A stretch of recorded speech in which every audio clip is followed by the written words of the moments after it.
بسم الله الرحمن الرحيم.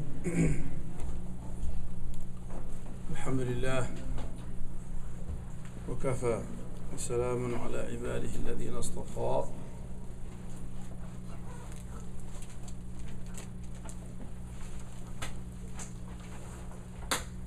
We have been speaking about responding.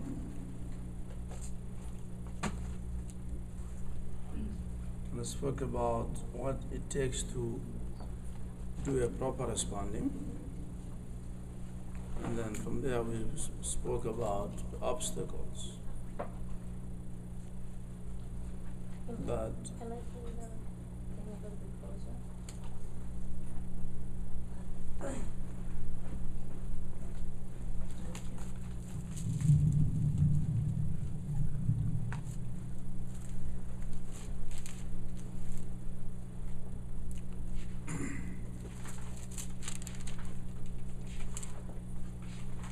we have been spoken about the obstacles that hinders a person from proper responding.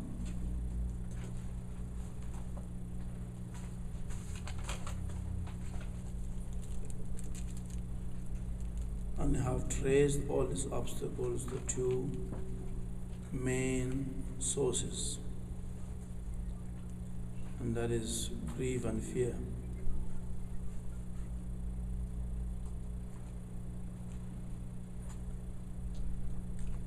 And further we explained the cause for both of them, what is the original cause of fear. We have explained that it is the lack of faith and trust in God. And that grief also stems from a primary cause, which is a lack of acceptance, accepting what Allah has decreed, has made happen. And if you don't accept that, that's going to cause you grief. And then all the other symptoms are just either go back to one of these two. And also we spoke about the ultimate consequence of fear and grief on our hearts. Because as you know, all these studies, everything comes back to the heart. On the basis that if the heart is sound, everything else is sound. If the heart is sick, everything else is sick. Yasmina, you have to hold Usman back so I doesn't stop those who are studying.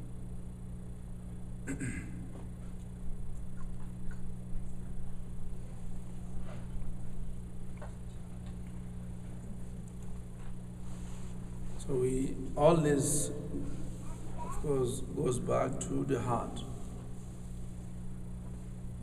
So fear and grief, they affect our heart gradually, and in the worst case is that the heart can lose its sight, it doesn't see anymore,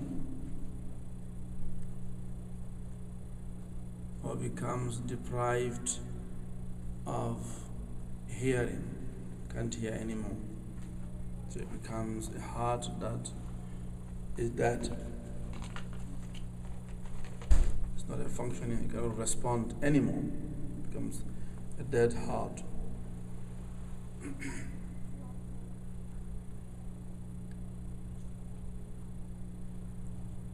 And without a heart that is seeing and understanding and hearing, then you are deprived of the necessary tools that will allow you to respond precisely and accurately to the messages that God sends you all the time.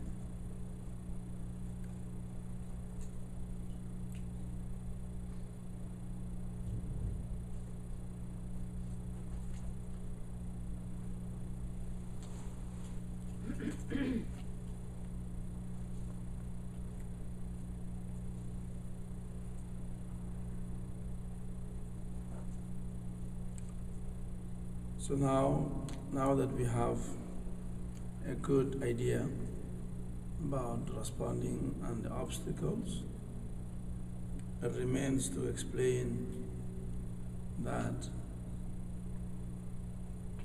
the word fear is used both in a positive and a negative sense in the Quran. In other words, Quran, there's a good fear and there is a bad one. So I just want to make this specification today so that they don't think that all fear is bad and all grief is bad.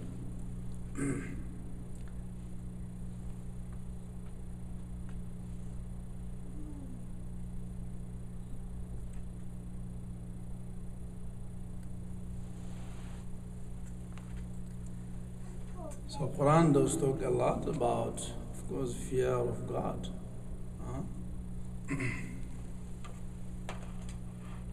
How is that different from the fear that we are talking about? That is an obstacle to responding to God and a potential danger on the health of the heart. The word khawf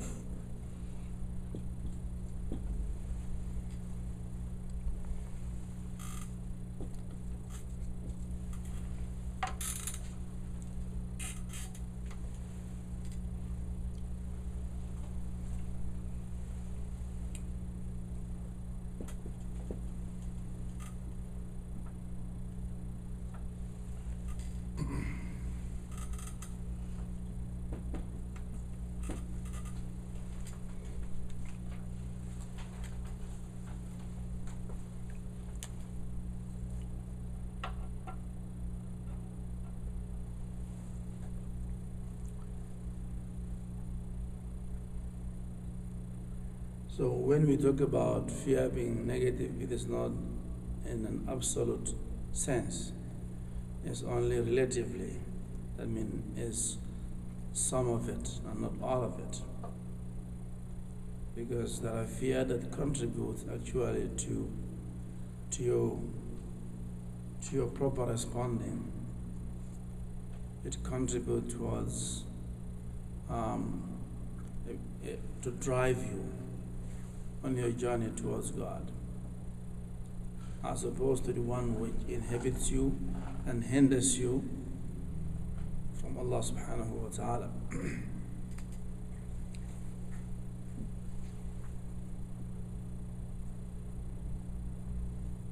That is a very important point that we must bear in our mind.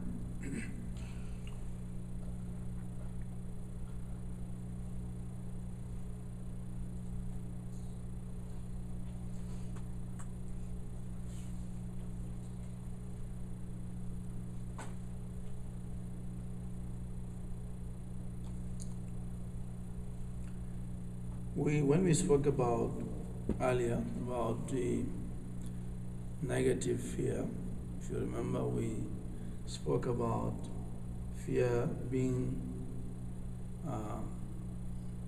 a cause of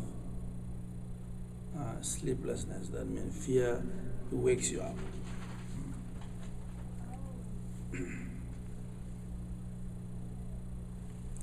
It wakes your heart up. From experience, when somebody is in a place where he's very afraid, he can't sleep. That's just a normal experience. It's because fear has that impact on us. It doesn't let your guards down. But fear does. It makes you keep your guards up all the time. That's what we call, makes you wakeful and watchful. So both fears does that. The negative one, it does that. But that kind of not letting your guards down, that kind of vigilance has a negative impact on you. in that it makes you restless, it makes you suspicious, it makes you distraught, untrusting. That's what it does. So both of them does have this impact. But the positive one also wakes you up. And thus we want you to wake up. That's what we call awakening. It also wakes you up. But in a totally different way. So it makes you very vigilant and very sharp and give you discernment. That's what it does for you.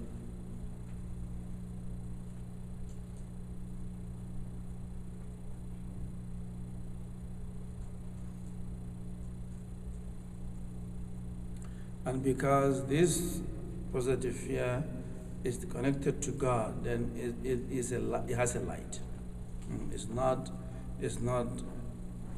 Doesn't draw from darkness. It draws from light, which is God. And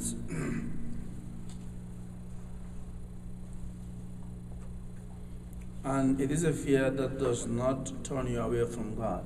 It rather draws you towards God. Because it's a fear in the sense that care and concern. Because you are concerned about your relationship with God. You don't want anything to compromise that. So you have that care and concern. And so you watch out for anything that might jeopardize your relationship with Allah. That's what this kind of fear. So that fear, it builds your wakefulness. It makes you very sharp and very discerning. So these are the things that we really don't understand the Quran. You need to know these nuances between different ayahs, because the Quran talks about fear a lot in both ways, but people don't make the distinction. And some people have objection to about fear of God because they don't understand what you should not fear God. But it's a different kind of fear. Unless you experience it, you won't know what it really means, how it really affects your heart. So this is a fear in the sense that it's care and concern. Care and concern for God. Care and concern for your next life. The life of the imperishable world, what we call akhirah in Arabic.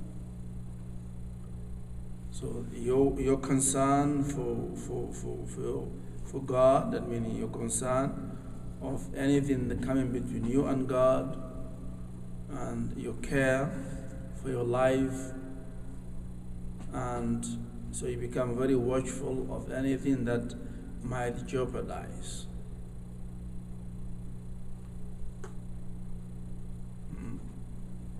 So this is also a fear.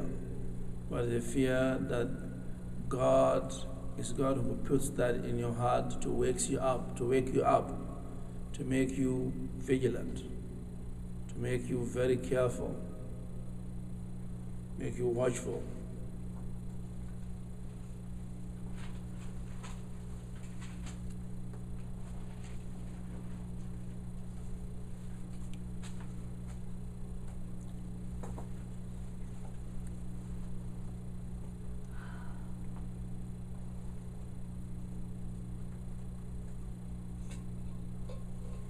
So we have seen that God counts this kind of fear as a blessing on somebody who Allah has given him this kind of fear. God says, I have blessed him with fear, in the sense that it's a light that makes you very, very wakeful and watchful, and keep your guards up all the time, lest something comes and jeopardize your situation with God. So a believer should be very, very watchful, should not be careless about your ties with God. Should have the zealously guarding your ties with God. and that anything that comes and tries to break that, you should be warned ahead of time.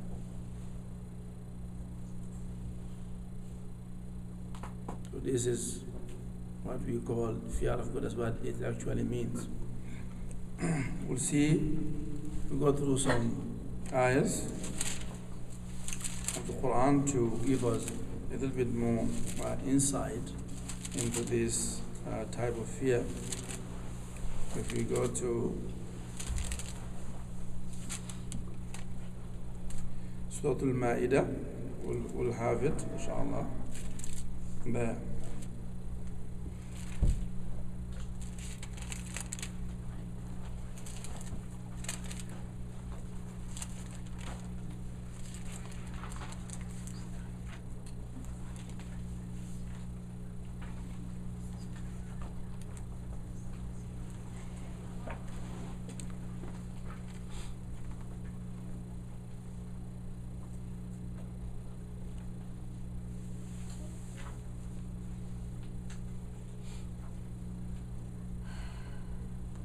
Verse 22 and 23 of Al-Ma'idah.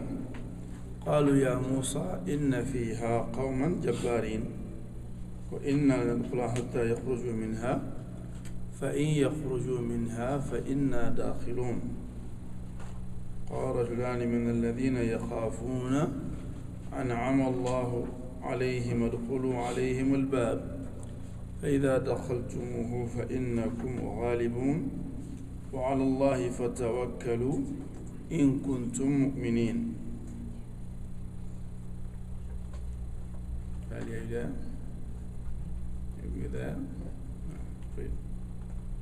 20 to 22? No, 22 and 23. 22 and 23? They said, O Moses, in this land are people with exceeding strength. Never shall we enter it until they leave it. If once they leave, then shall we enter. But among their God-fearing men were two on whom God has bestowed his grace. They said, assault them at the proper gate. When once you are in, victory will be yours. But on God put your trust if you have faith. That's good. Alam? They said, Moses, there is a fearsome people. They said, Moses, there is a fearsome people in this land. Will not go there until they leave. If they leave, then we will enter. Yet two men whom God had blessed among those who were afraid say, go into them to the gate, and when you go in, you will overcome them. If you are true believers, put your trust in God. Aisha? They said, Moses, in the land there is a powerful people. Never shall we enter it until they leave it. If they leave, then we shall certainly enter it. Thereupon two God-fearing men whom God had blessed said, go into them through the gate, for as soon as you enter, you shall surely be victorious. Put your trust in God if you are true believers. Sorry. They said, O Moses, verily therein are people of giant stature, and we will never enter it until they go out from it. And if they go out from it, we surely are then going to enter. Two men said from among those who fear their Lord, and Allah has blessed them, enter upon them through the door, for if you enter it, then you surely are going to be the ones who overcome, and put your trust in Allah if you indeed are believers. So we see that God counted their fear as a blessing on them. And in what way is that a blessing?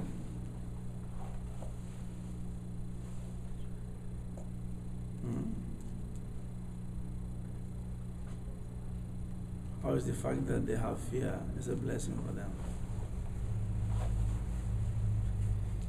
They're not afraid of anything else. Exactly. That's one of them. Is that usually there are, as I said, the fear of God is a light, and that fear it extinguishes all other fears from your heart. Because you can't have two fears in one heart. If you have fear of God, it completely erases all other fears. You have no fear of nothing after that. And that is a great blessing from Allah subhanahu wa ta'ala. And so the same thing. So one fear negates the other. The fear of the perishable world, the fear of the life of this world, if you have that fear also, it negates the fear of God. You don't fear God. Nor do you fear the life of the hereafter. So they are mutually exclusive. One takes the other one out. Once the fear of God comes in your heart, that's it. All the fears are swept away. That's it. Because only one can be in a heart. As much as also only one love can be in a heart. You can have multiple of them. That's not possible. If you love God and the Akhirah, that also negates completely the love of dunya and the Tawud. So they are mutually exclusive. So that's why he said they fear God, and so this God bless them. So bless them with peace of heart. There's tranquility and security in their heart. They have no fear. And that's a great blessing. That there's a day that in your heart you have no fear of nothing except the one who created you, which is normal.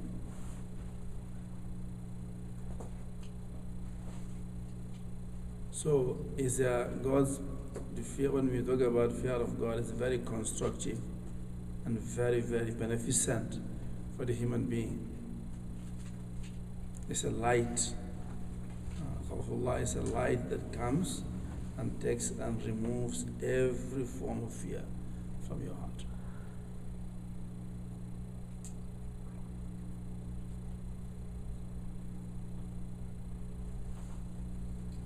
But fear of the imperishable world, should we call it dunya, that fear is a darkness.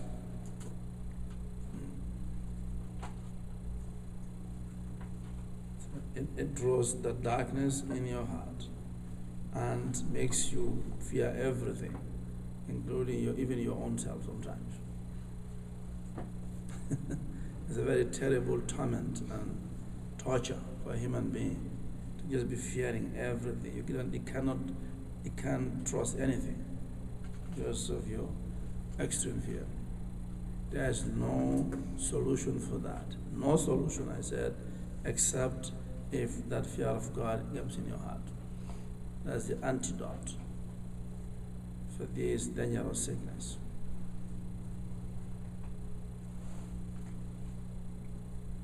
So the people of Moses, those who were afraid of the Amalekites, they didn't want to go in the land, except those two men among them, whom God blessed with the fear of himself. And that's what they said.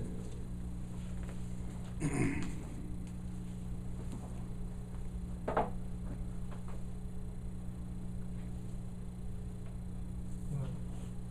it the same instance where they say, you go and fight, we'll sit here. If you win, we'll go. Yeah, that's the story, yes. Yes. They are afraid simply because those people are known for their fury and their havoc and their size. But it's not about that. It's about the fear of God and the strength that you draw from that. So it's a light. Anything that has to do with God is a light.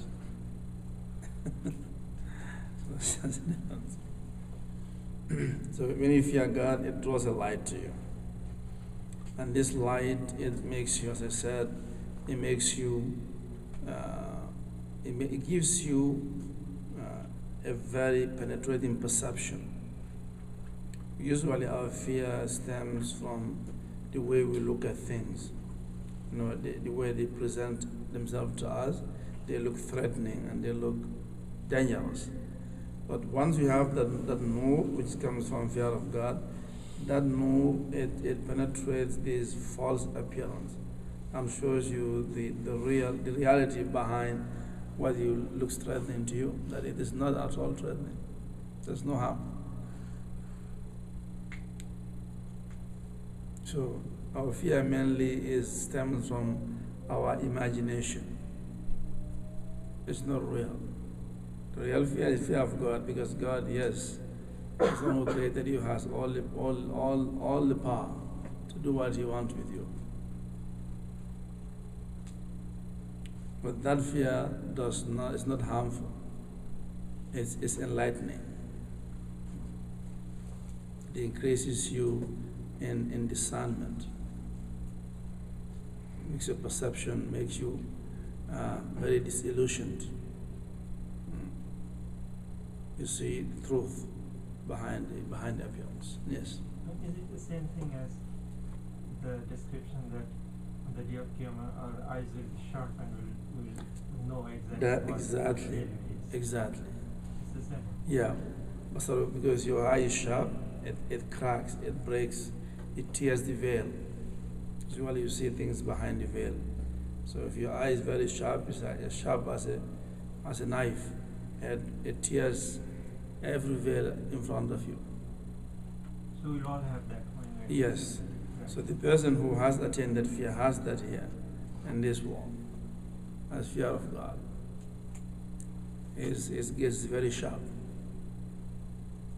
So when he looks at something, his gaze goes through the veil.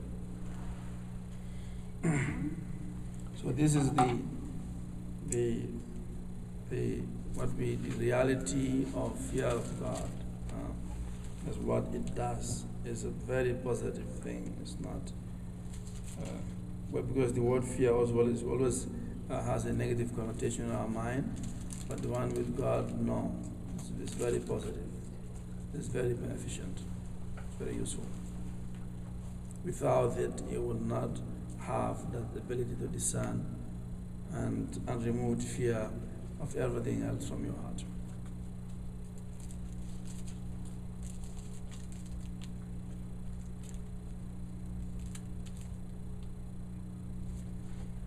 And down from there, from those verses, few verses down,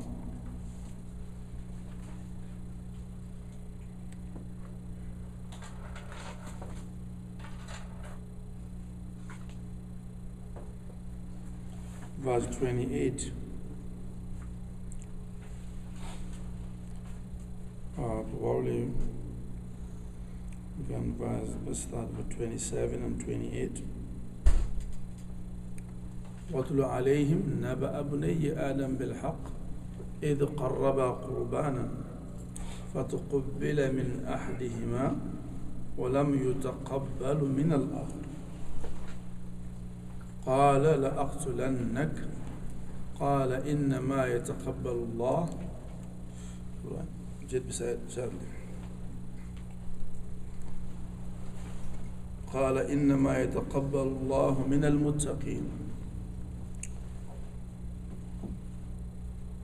لئن بسطت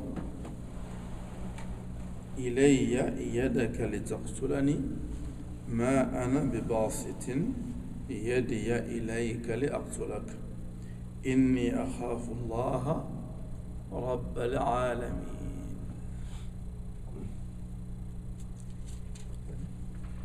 Recite to them the truth of the story of the two sons of Adam. Behold, they each presented a sacrifice to Allah. It was accepted from one, but not from the other. Said the latter, "Be sure I will slay you." Surely, said the former, God does accept of the sacrifice of those who are righteous. If you do stretch your hand against me to slay me, it is not for me to stretch my hand against you to slay you. For I do fear God, the cherisher of the world. Adam?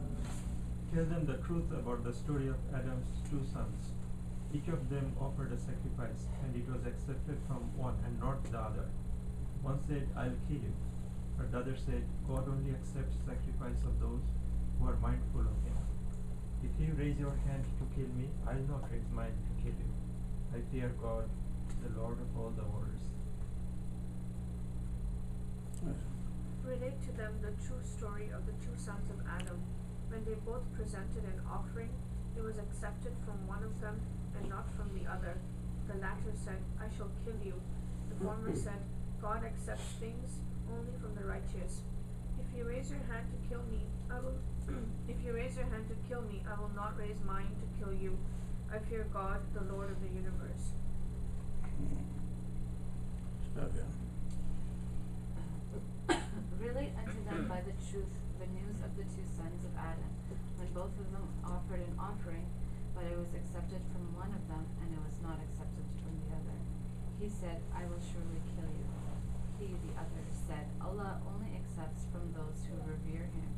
If you stretch your hand to me in order for you to kill me, I surely am not going to stretch my hand to you in order for me to kill you. Verily, I fear Allah, Lord of the worlds. Very good. So this is one of the sons of Adam making that statement. Inni akhafu Allah, Rabb al-Alamin. Why did he make that statement here? What was the point? He's not afraid of his brother killing him, but he's afraid of God's repercussions if he raises his hand against his brother. Exactly. Because taking a life naturally means that you have no fear of God.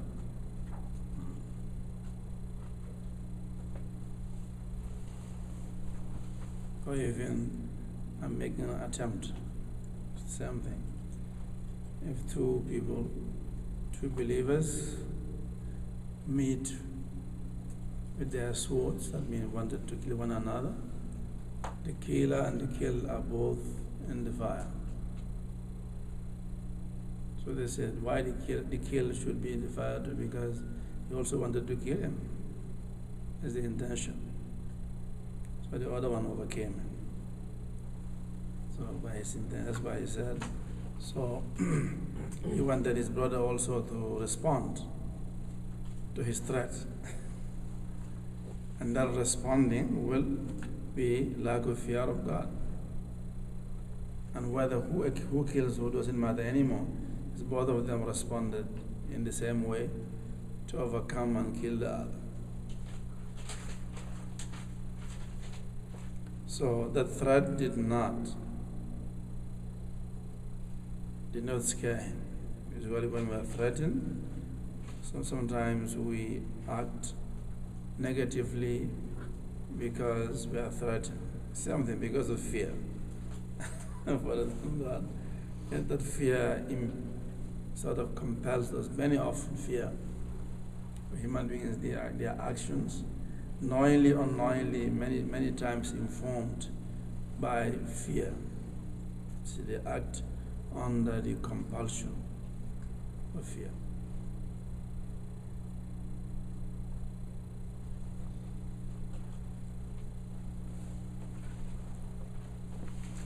So he was very calm, as you can see, in the face of the threat on his life. As I said earlier, that once you have fear of God, it gives you are very calm. No matter what danger is around you, does not budge you. No. And that's the blessing of having fear of God. So that's why he said that. إني أخاف الله رب العالمين.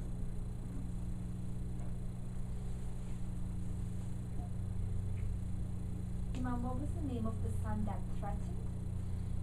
Habil, the one who's killed, is Habil. The killer is Qabil. Okay, like how did he Qabil, Qabil, Qabil. That's the one who killed. And the one who he killed, his brother, is Habil, Habil. Habil. Qabil and Habil.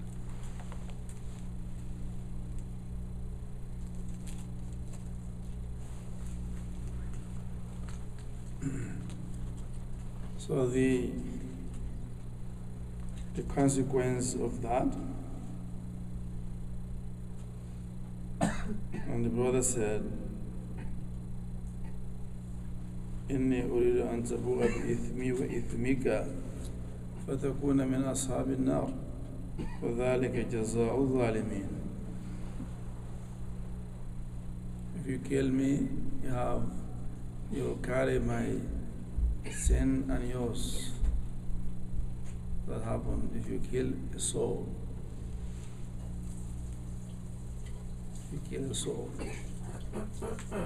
So everything on that soul is transferred on you. Everything. All his sins, all his whatever burden on him is all lifted from his book and placed on you. One. It's not over. All your good deeds, everything good you have is also taken from you and goes to the soul that is killed. So it's a very it's a very serious offense to attempt, let alone do it. This attempting it. If you attempt it as though you've done it, that's what happens.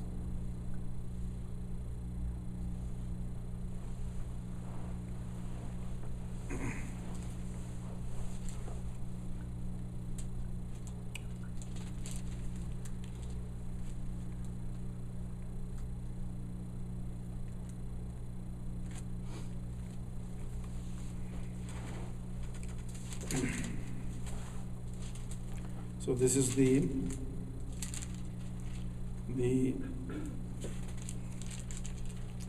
positive and productive effect of the fear of God.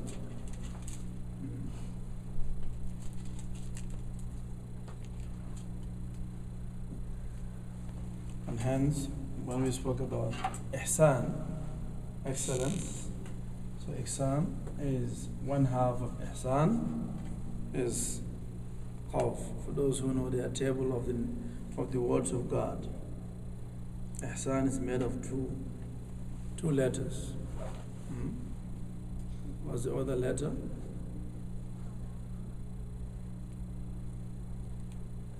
Everybody needs to know that table by now.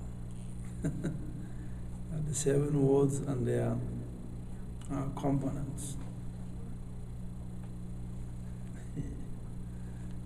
I think we should have that table, like everybody can carry it because you need that. That's kind of the summary of the entire Quran, those 7 words. Huh? Khawfan wa tama'an. One we call fear, as we just discussed. The other one is called hope. That's what we're going to talk about after we talk about.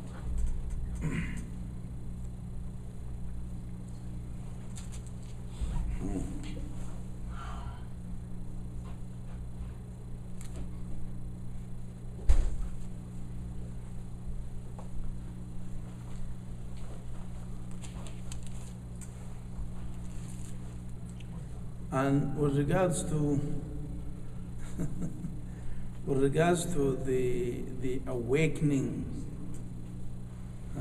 Ali, come in, have a seat.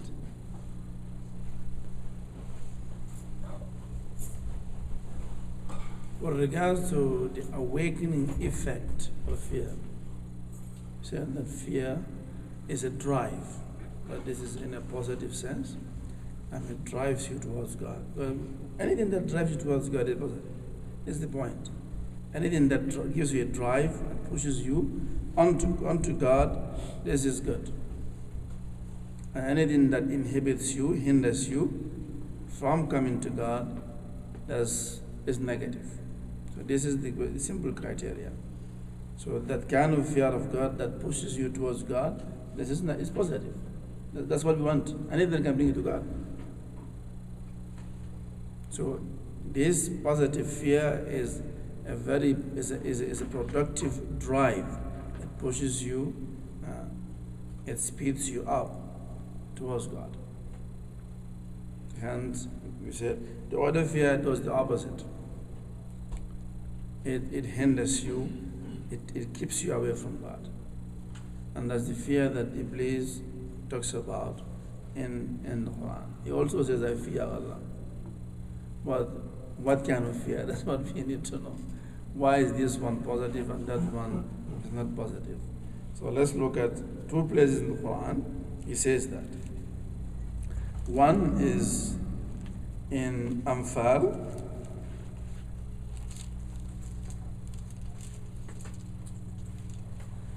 In Anfal.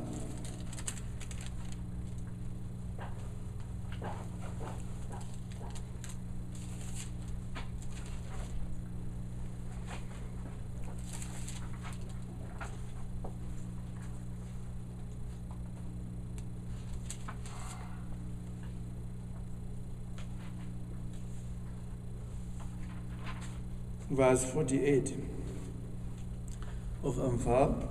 وإذ زين لهم الشيطان أعمالهم وقال لا غالب لكم من الناس وإني جار لكم فلما طلعت الفئتان نكس على عقبيه وقال إني بريء منكم إني أرى ما لا ترون إني أخاف الله والله شديد العقاب.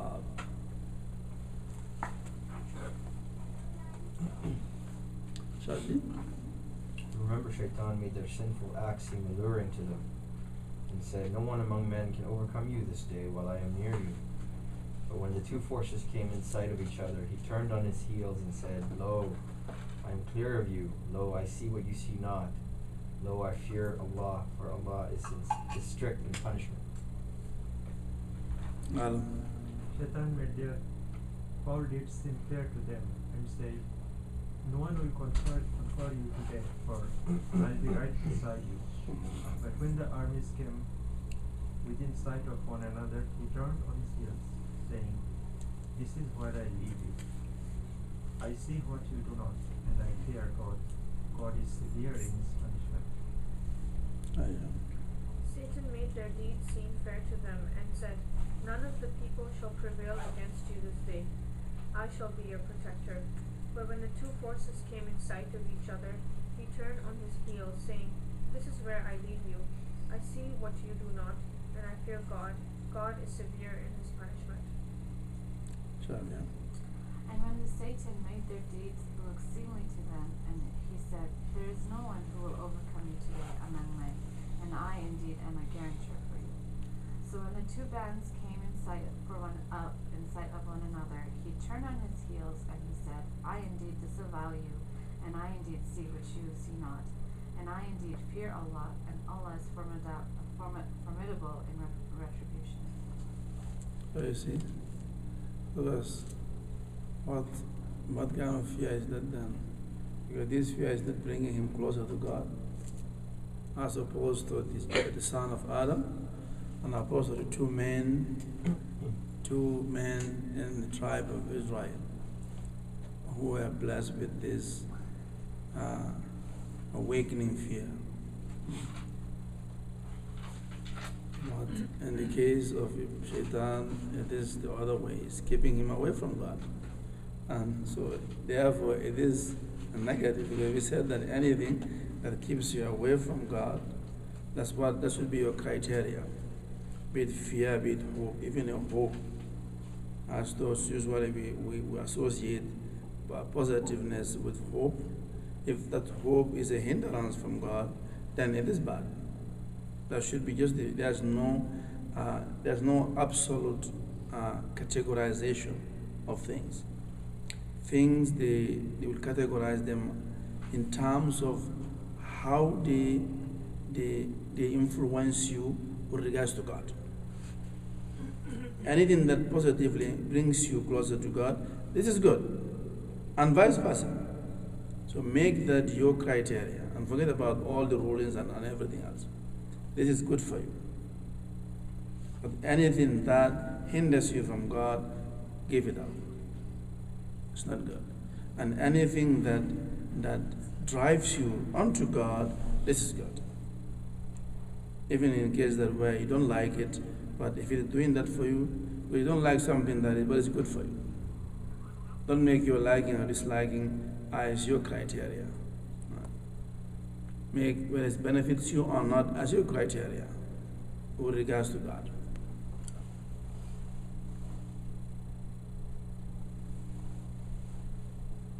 The story of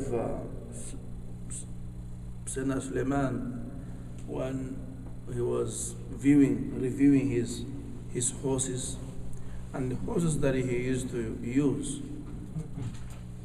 in terms as means of doing jihad and spreading the message of peace. So, but it so happened that one day that he was reviewing them for so long that he missed Asr prayer. So when that happened, he bring all of them and gave them away, sacrificed them. Just one Asr prayer. I'm not telling you every day that makes you miss your Asr prayer. One Asr prayer, that's how it matters. Because that one, you may never catch up on that. It's gone, it's gone.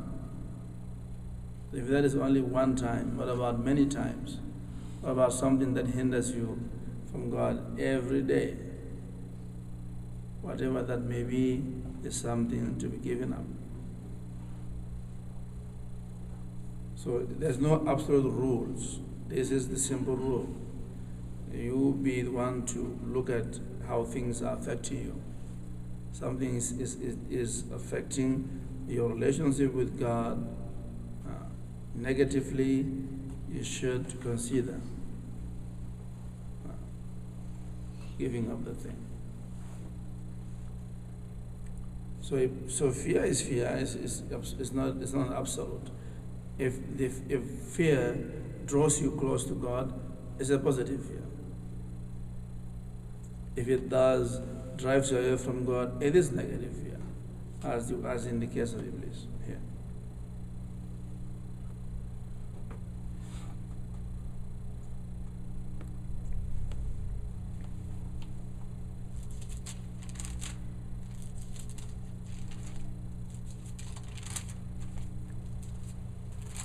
If we go to Al-Hashr also,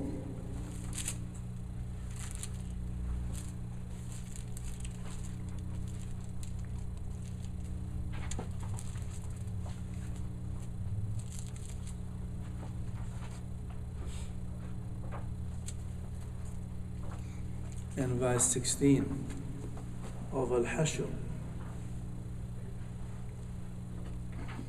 كمثل الشيطان إذ قال للإنسان اكفر فلما كفر قال إني بريء منك إني أخاف الله رب العالمين إني أخاف الله رب العالمين.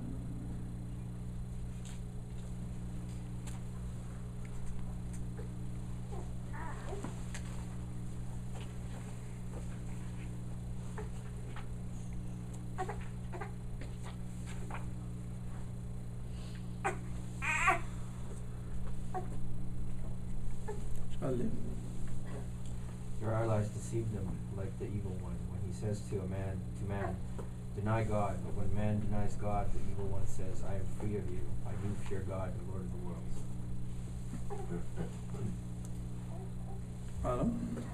Shaitan, who says to man, do not believe, but when man disbelieves, says, I disown you, I fear God, Lord of the world. They are like Satan, who says to man, deny the truth. But when man denied the truth, he says, I disown you, I fear God, the Lord of the universe. Similar to the fate of Satan, who says to the human being, disbelieve. But when he has disbelieved, he says, I indeed disavow you, for I indeed fear Allah, the Lord of the world. So this is the kind of negative fear that Shaitan has and is keeping him from coming back to God. So that is a negative fear. Instead of repenting from his mistake which he made, he keeps on moving further away. The fear has overcome him so much that he cannot envisage returning back to God.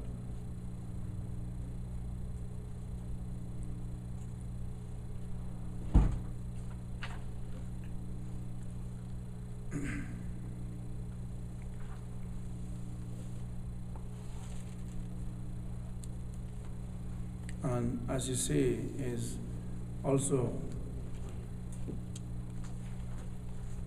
whenever he mentioned his fear of God, he also adds the fact that Allah Shadid al-Iqab, that God is formidable and punishing.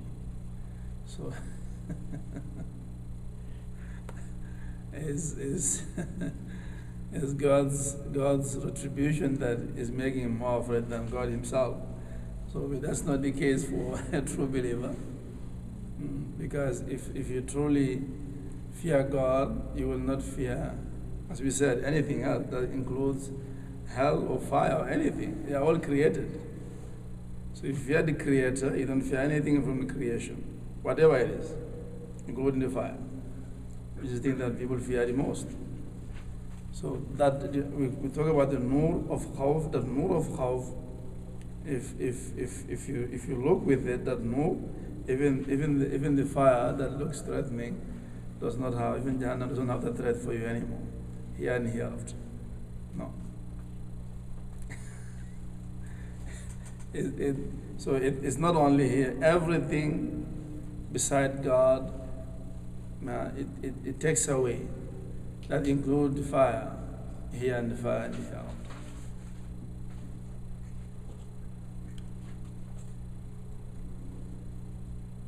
So hence, that tells us that the fear he has is not that good fear of God. Because if he had that, he would not speak about the fear of the formidable punishment, which he will have, he will have that wouldn't have threatened him. His fear of God would have extinguished that fire in his sight.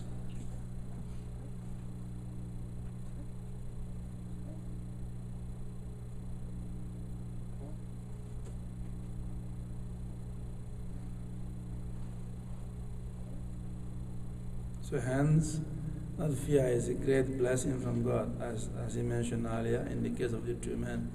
Anam Allahu alayhima. That's a very great blessing. That anything beside Allah subhanahu wa ta'ala does not cause you fear, including the thing that people fear the most, which is the hellfire, or fire in general.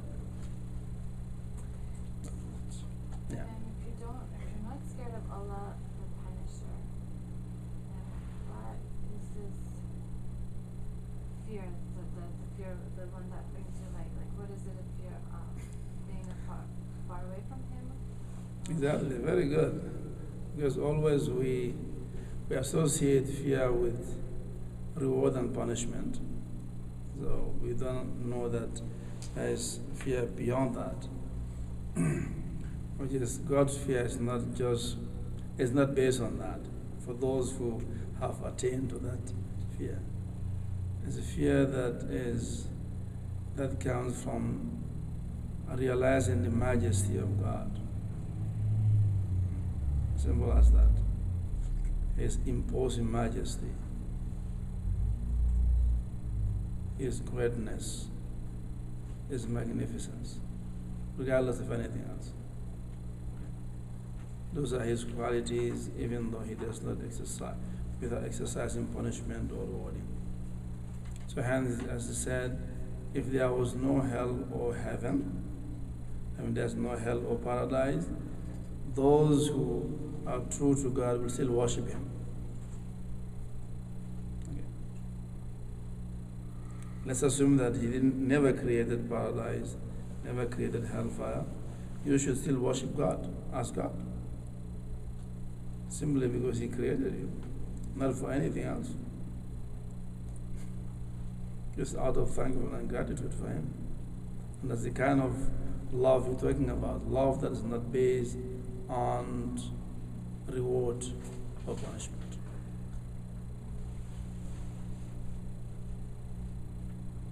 So it's beyond all that. It has to do with God's being Himself, nothing else. So this idea of reward and punishment has been incorporated in the religion because most people cannot rise higher than the vision of punishment and reward. Without that, they will have no motivation. But that is just for you. I'm telling you that that's for us as a mean. You should, you may begin with that, but you should eventually be able to rise above that. But everybody starts with that somehow. As a child, because he's not matured, and you have to, if you do this good thing, I give you this. If you don't do this thing, then you don't get this. So we all do that to a child. I don't do that an adult. The adult knows. So the same thing with God. God gives us these incentives at the beginning. One is a warning. One is a rewarding. At first, to help us get closer to Him. That's why we said in the story of Moses that God wanted to bring him closer because he doesn't know Him yet. Doesn't know God as in the proper sense of the word. So He has to bring him by something that he wants, sort of a reward.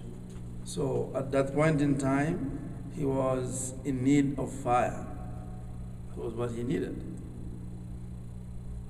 It was cold, it was dark, these two things. It was cold, fire can help you warm up. It's dark, fire can help you see. So God appeared to him in that appearance.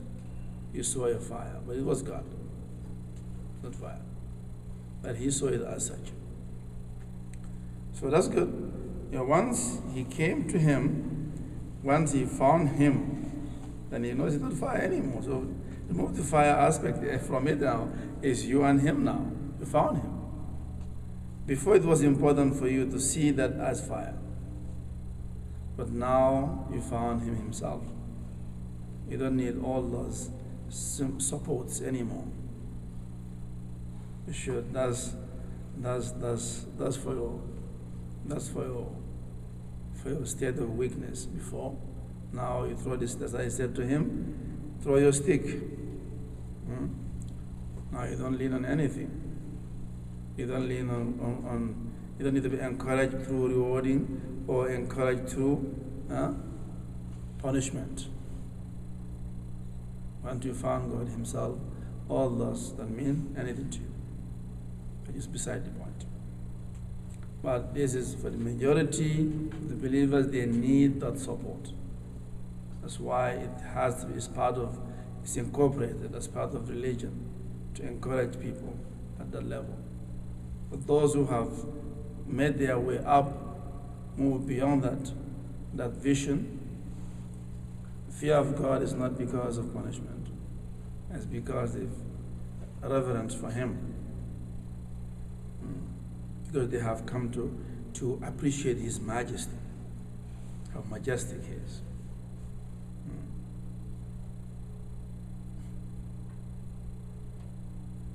Man, throwing away of the stick, did that make him fear Allah more because he's even more bare than? Yes, that's what. Yeah, he came to.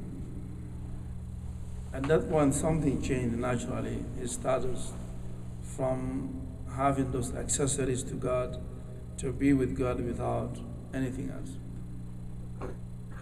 including the fear of punishment and the hope of rewarding. So these are incentives for you until you reach God Himself. And that's where Ridwan lies.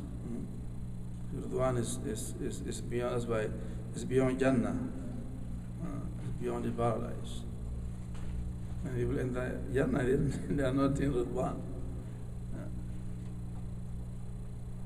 Imam, No. just to kind of piggyback of what Shafi had mentioned about Mm-hmm. the fear of being away from Allah. Mm-hmm. I feel as though it's similar, when I see my youngest, she wakes up from her nap and she has this groggy face Mm-hmm. and she just gets frantic because she's looking for her mom. Exactly. It's not because of food or anything, she just wants No. mom to That's where's it. mom? That. Exactly. And she That- gets so, okay, I gotta go find mom. Exactly. This longing is just so, you can't, like sometimes I try to get in the way. No? Give me my mother. Exactly. So it has to get to that point. So whatever you get beyond that is fine. God will still give you, reward you anyway. But that's beside the point. You are content with God Himself, not with something else. So love of God and contentment with God, you should attain that first. Once you are content with God Himself, then if God gave you the whole world, that will not change your contentment with God. But if you haven't found contentment of God first, and you get rewards and so forth, you'll have a mixed feeling in your heart. So after you are content with God, have anything you want.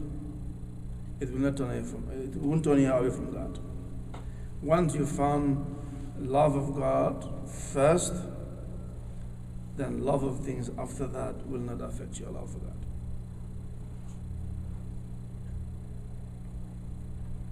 But first is first.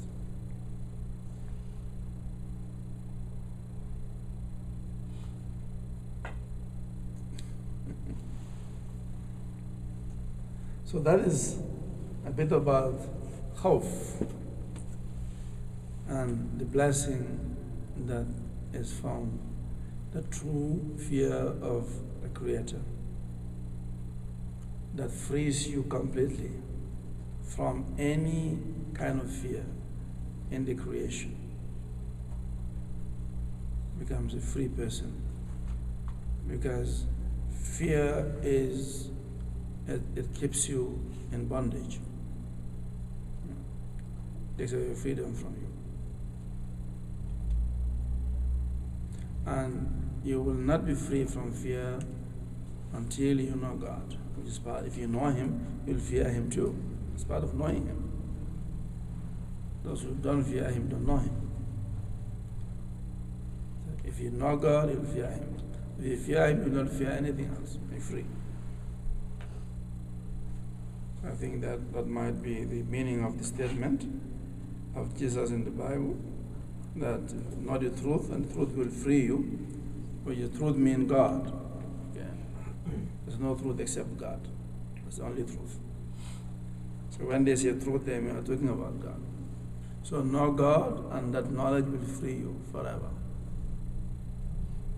It will free you in the sense that when you know God, you will not fear anything else. Yeah.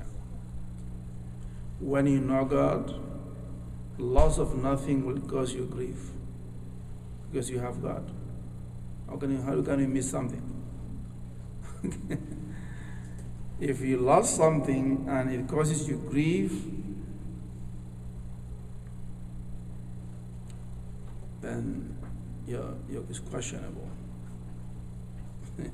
Your love of God. So we'll talk about now. We spoke about the positive fear.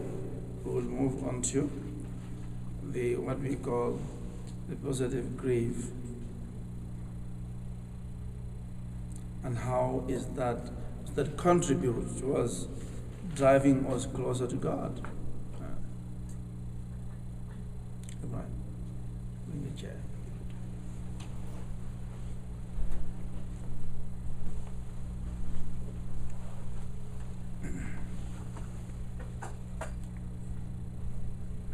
Ali, have a seat. Sorry about that. Sorry.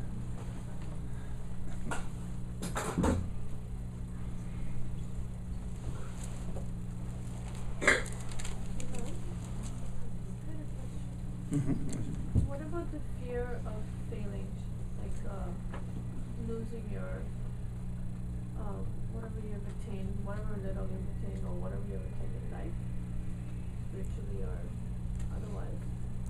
Well, as we said, that if it is connected to God, like of course naturally, losing your spirituality has to do with God, because that's about your fear of losing your relationship with God. That is a good fear, and that should bring you closer to God. Yeah. And not to have that fear is will give you the opposite result as well. Yeah. Yes. I'm sorry. Imam, you said Ridwan is beyond Jannah, beyond paradise. Hmm? So where is it? Like, is it in a specific place, or is it just metaphorically beyond? No, it's not. Of course, not metaphorical. The one is something you experience when you attain it. It's hard. Naturally, it's hard to comprehend within words. It's an experience.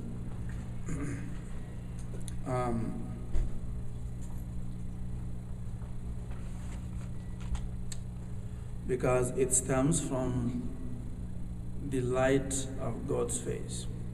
That's what we call it one.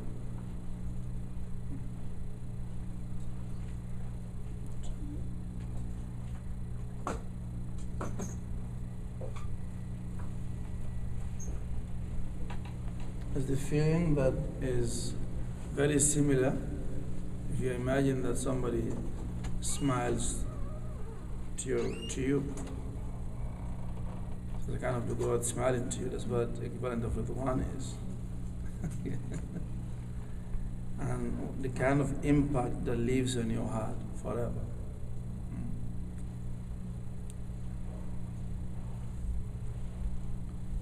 And so when we talk, that's why we call it the pleasure of God, because somebody's pleasure with you is usually expressed by the face.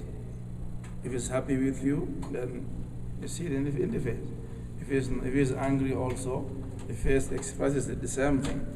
When God is pleased with you, that's the light of his face that comes over you. We call that Ridwan. Ridwan, pleased and satisfied and content. It gives you this absolute contentment, in the sense that nothing more can make you more content. Because you are full, your contentment is full. Even though you gain everything after that, your contentment with God is at the sun. There's no adding to that. So imagine that your heart is completely full, satisfied, content.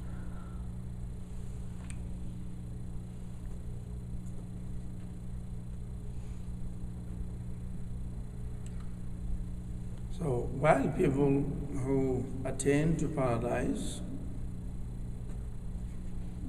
once in a while, the Ridwan, God will manifest himself. They will see his light of his face will come. They'll see it while they are living their life in the paradise. And when that happens, they feel so happy that they forget everything else that they were doing.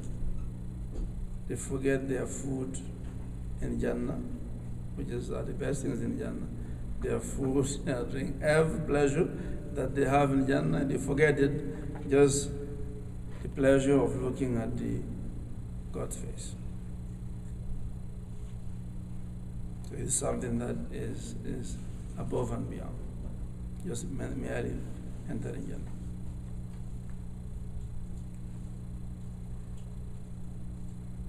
So there is, usually we said that Jannah, paradise is divided into 8 levels, sometimes called 8 doors. They are the 9th dimension. They call Darul Mazid. And that 9th dimension of paradise, there's nothing but Ridwan. That's all that is there. There's no material pleasure. There's no pleasures there, food or drink or anything, no. That's why they call Darul Mazid. Darul Mazid. So that's the 9th dimension. So having paradise 8, conventionally, that's the 9th dimension. Darul Mazid.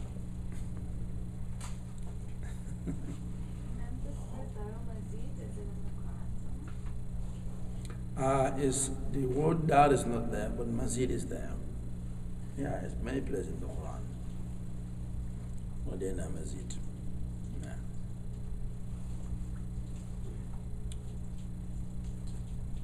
So there's nothing in that dimension except the pleasure of looking at God's face. So that is there. And not everybody gets to that level, naturally. Very, very few get that. Very few.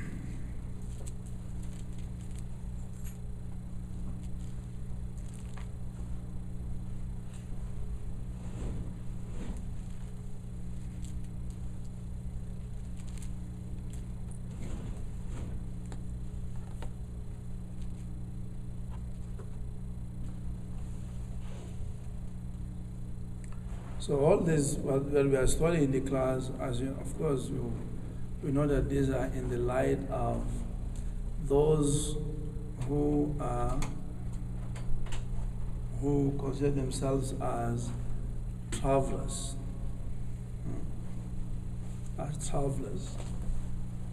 and those who are think that they are on their journey to God.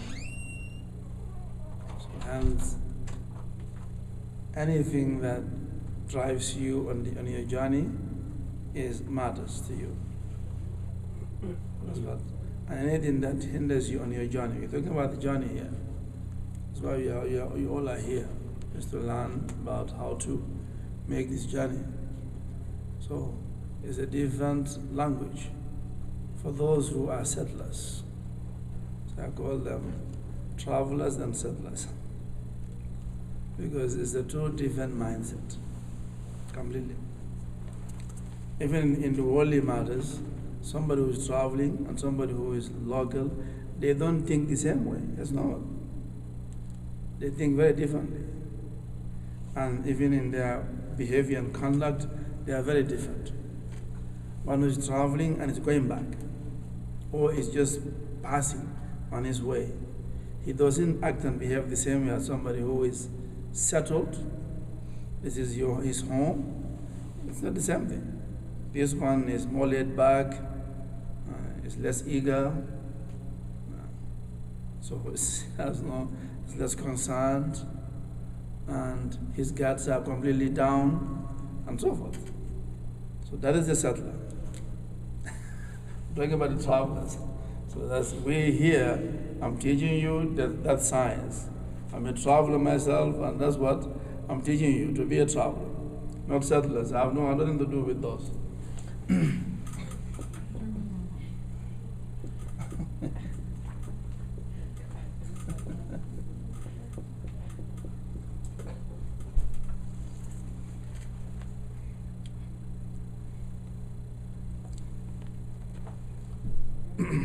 So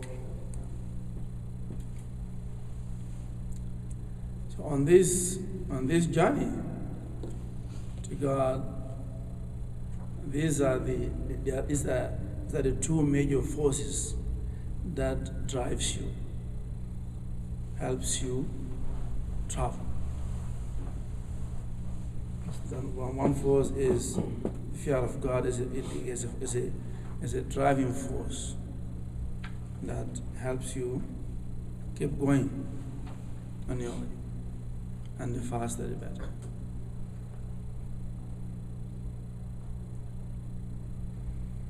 So the other driving force also is what we call huzn. Is in English is grief. What we mean by it, passion. It's a kind of a passion. You will see that is translates into yearning and nostalgia. Yearning and nostalgia. That's what we mean by this grief. That's also it's a very powerful driving force.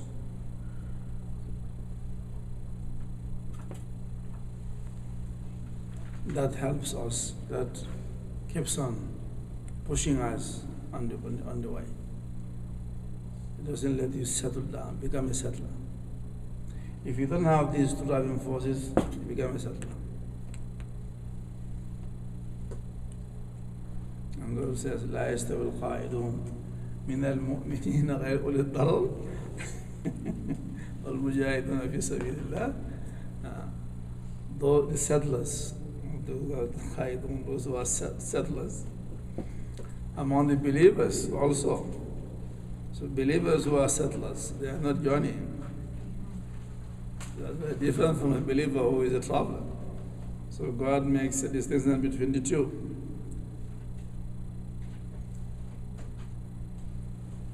And unfortunately, usually, sort of, as time goes by, more people become settlers.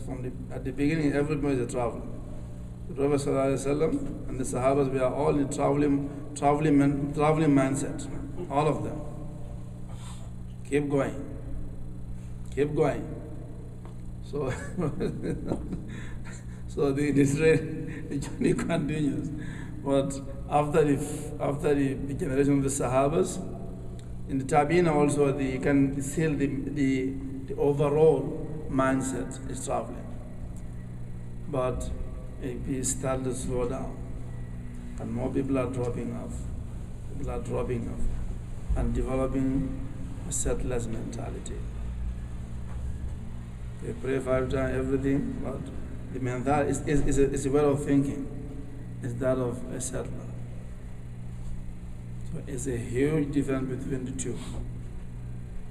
A believer who has the mindset of a traveler, and one the mindset of a settler. Is a big difference.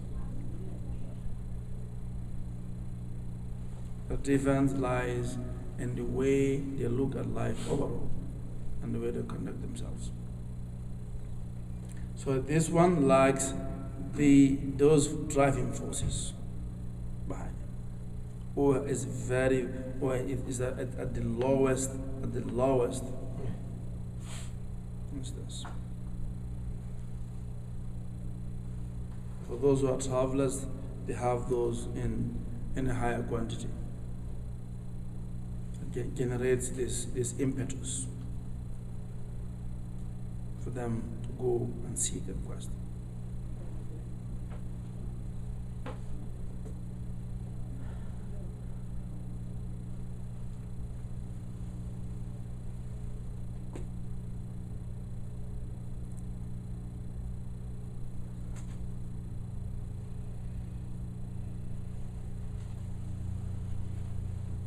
So let's see some of the examples.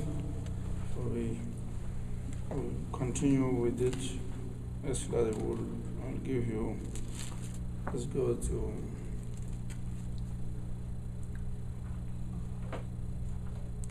the Tawbah.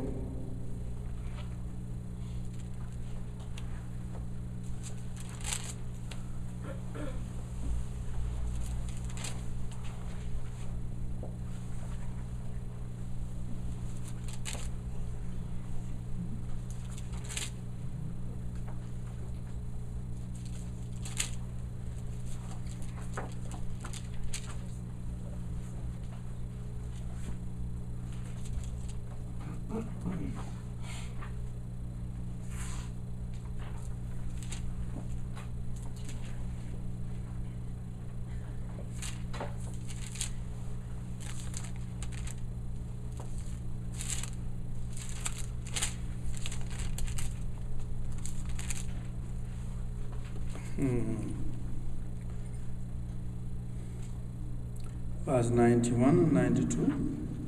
ليس على الضعفاء ولا على المرضى ولا على الذين لا يجدون ما ينفقون حرج إذا نصحوا لله ورسوله ما على المحسنين من سبيل والله غفور رحيم ولا على الذين إذا ما أعطوك تحملهم قلت لا أجد ما أحملكم عليه تولوا وعينهم تفيض من الدمع حزنا ألا يجدوا ما ينفقون.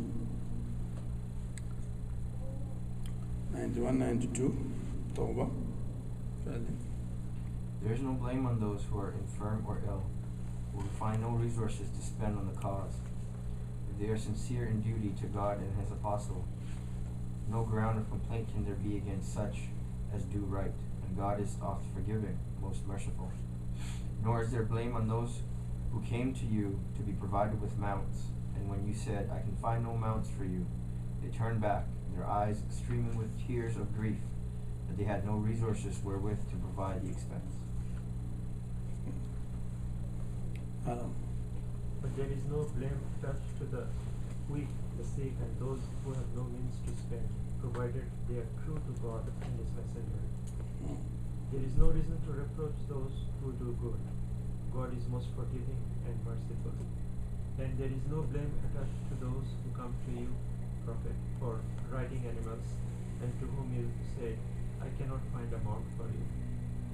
They turned away with their eyes overflowing in tears of grief that they had nothing they could contribute. But no blame shall attach to the weak, the sick, and those who have no means to spend, provided that they are sincere to God and His messenger. There is no reason to reproach those who do good deeds. God is most forgiving and merciful.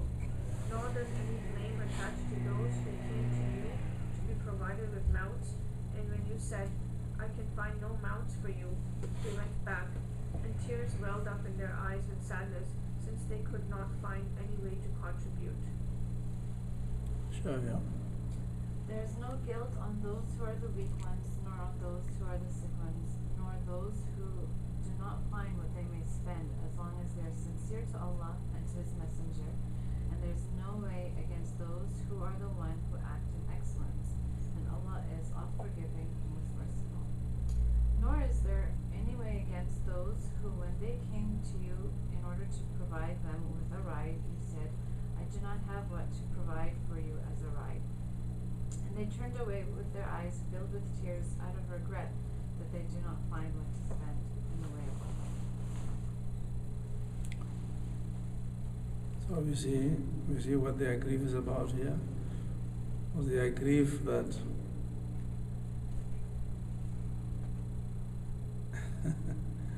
that they lost in their business? Was that why they had grief?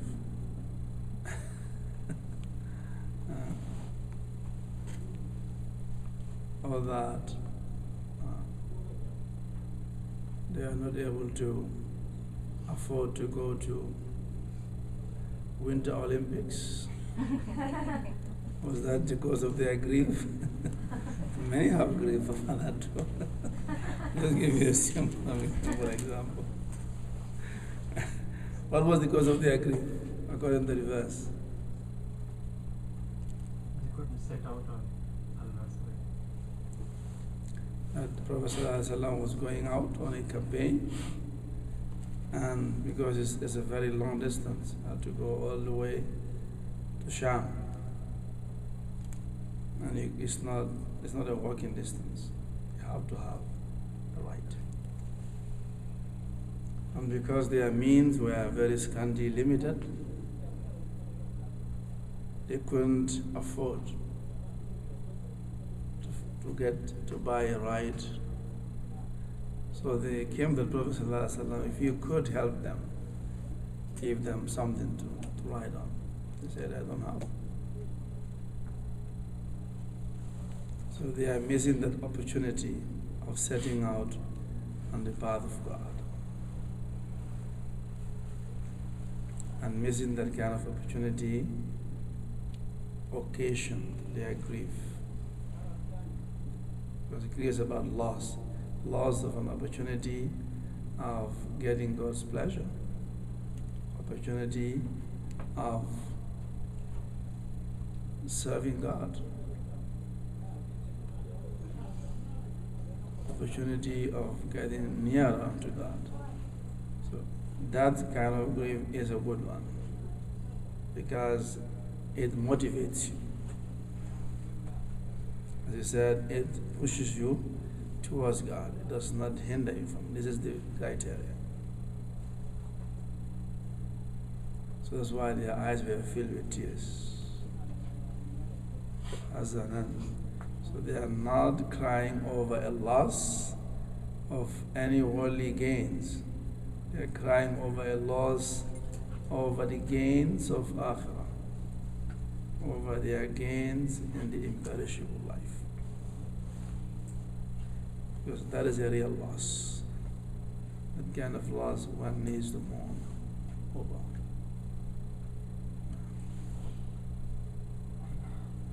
And that will inherit you light. Because they mourned that way, God rewarded them equally unto those who were able to go. Yes? Yes. Those tears that they shed was good enough. Yes. Those tears was good enough. Yes. When a drop of tear that you shed over losing an opportunity of being with God, that tear can take you as farthest as anybody can go.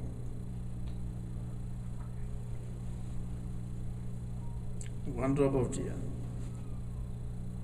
can wash away all your sins, cleanse you completely. A drop of tear, if it is shed in truth.